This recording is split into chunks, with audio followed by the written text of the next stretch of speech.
Bon, bien, Joseph Botson, on était ici dans un très bel endroit. C'est la maison, en fait, de l'Association des écrivains belges. On appelle ça la maison Lemonnier, parce qu'il y a le musée Camille Lemonnier ici au-dessus, c'est ça, hein? C'est ça, mais il n'y a jamais habité, donc. Hein. Non, je sais, mais le musée est toujours là. Et c'est l'ameublement de son bureau. Ouais, on a fait toute une émission là-dessus, Oui. avec Barbara, qui malheureusement n'a pas pu venir aujourd'hui. Et moi, je me pose une question. J'avais envie de te la poser. Tu sais, c'est comme à RTL, à un moment donné, il dit, et maintenant, la question qu'on ne peut pas poser, mais qu'on pose quand même. Ah non, je suis tout à fait pour il n'y a pas de problème. J'avais l'impression, à tort ou à raison, qu'il y avait énormément d'associations qui s'occupaient de près ou de loin de littérature, littérature wallonne, littérature francophone et compagnie, avec une activité qu'on ne voit pas toujours très clairement, et dans des belles grandes maisons comme celle-ci, avec probablement des subsides.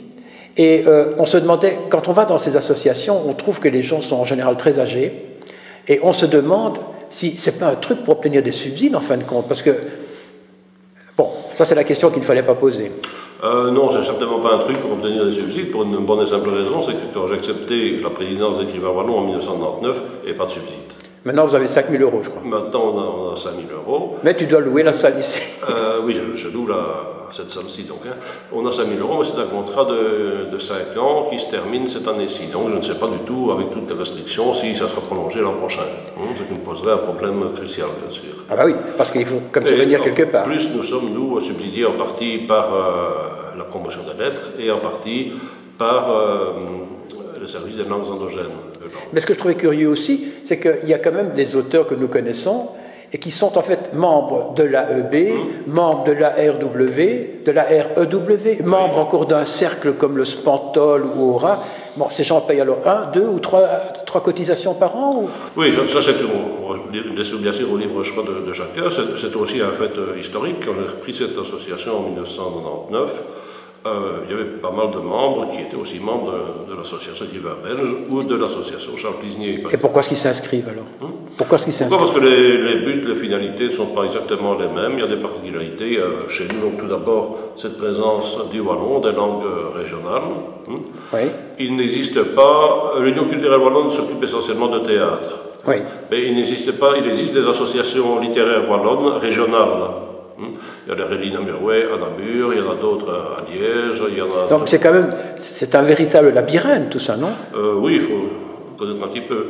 Et disons que notre revue est pratiquement la seule à publier des textes à la fois en français et en wallon, et la seule aussi à couvrir pour le wallon l'ensemble de la Wallonie. Est-ce que tout ça n'est pas un peu dépassé? Parce que quand on va dans vos associations, j'ai déjà été à plusieurs reprises, parce que nous essayons justement de les présenter les unes après les autres, on a quand même l'impression que l'âge moyen est très élevé, donc on ne voit pas de jeunes, on se demande est-ce que le renouveau arrive, ou bien est-ce que c'est en train de mourir tout doucement? C'est-à-dire chez nous, effectivement, quand j'ai pris la présidence, beaucoup de personnes âgées, depuis lors ça a quand même changé, nous avons des gens, disons, d'âge moyen, et aussi des jeunes quand même. Ça change. Ouais. Vous êtes combien actuellement à la REW? C'est difficile à dire parce que les paiements s'échelonnent toujours en fin d'année, début d'année. Oui, mais enfin, en moyenne. Ça tourne autour de 200. Quand même, c'est pas mal. Entre 170 et 200. Et vous avez une revue? Et on a une revue qui est trimestriellement. Oui. Et qui reprend donc essentiellement des textes en français, des textes de création, donc des textes en wallon. Et aussi beaucoup de comptes rendus de livres. Donc j'essaie là des ouvrages qui ne passent pas dans la grande presse, par exemple, qui ne sont pas connus autrement. Donc, nous n'avons pas d'exclusif. Je reçois un livre, j'en fais le compte rendu, à moins que ce soit franchement mauvais, alors je vais le dire les livres. Je me suis fait l'avocat du diable, maintenant je vais me faire l'avocat de l'ange. Ah mon Dieu. Parce que, parce que je me pose aussi une autre question, je me dis, si vous n'étiez pas là, toutes ces associations, wallonnes, bon, dans lesquelles on ne s'y retrouve pas très bien, mais qui existent et qui ont des activités, est-ce qu'il y a encore quelqu'un qui s'intéresserait à des gens comme Armel Job, à tous ces écrivains francophones et wallons, on les oublierait carrément, non? Armel Job est quand même un public en France. Donc, et pour prendre Armel Job, si tu vas voir sur le site, dans la rubrique compte rendu... oui, mais sans vous, est-ce que toute cette wallonitude ne disparaîtrait pas? Non, justement, notre but, c'est de la rendre le plus visible possible et de faire d'analyser les ouvrages en profondeur, de ne pas faire un petit compte-rendu de 5-6 lignes. Donc vous avez une revue, vous avez vous essayez malgré tout de faire connaître les gens dont le nom risquerait de disparaître, alors qu'en fait vous avez de vrais grands talents. Et puis ce qu'il y a aussi, c'est que vous faites régulièrement, une fois par mois je crois, une activité ici à la maison de... Oui, nous présentons 3 livres. Parfois à la demande des auteurs, ou bien alors nous-mêmes nous choisissons, et pas nécessairement, ça c'est aussi une différence avec l'association des écrivains belges. C'est une question d'habitude, je pense. Ce sont des lois non écrites. Ça m'arrive très souvent d'inviter des gens qui ont publié des ouvrages intéressants, mais qui ne sont pas membres de l'association. Ah oui, pourquoi pas. J'ai eu assez souvent Guy Spitals, Hervé Asquin, d'autres gens très, très connus. Et il y a du monde quand ils viennent?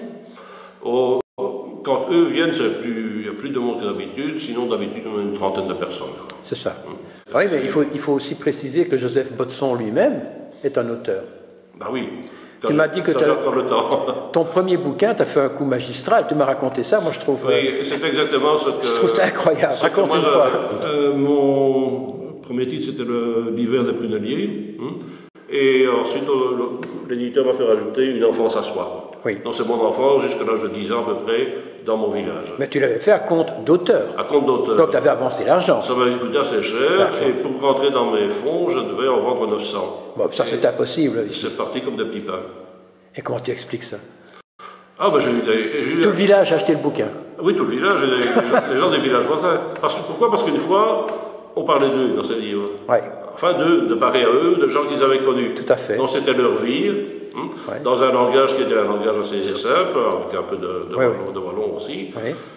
Et donc pour eux, la littérature, c'est quelque chose qui est bien loin au-dessus de leur tête. Et... Comment est-ce que tu vois l'avenir de la REW?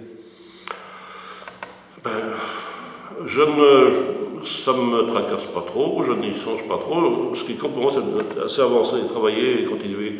Et continuer surtout aussi à, non pas, tu parlais tout à l'heure de cette multitude, enfin c'est pas une multitude, il n'y en a plus tellement, d'associations. Mais si, il y en a quand même pas mal. Hein? Il y en a pas mal, oui.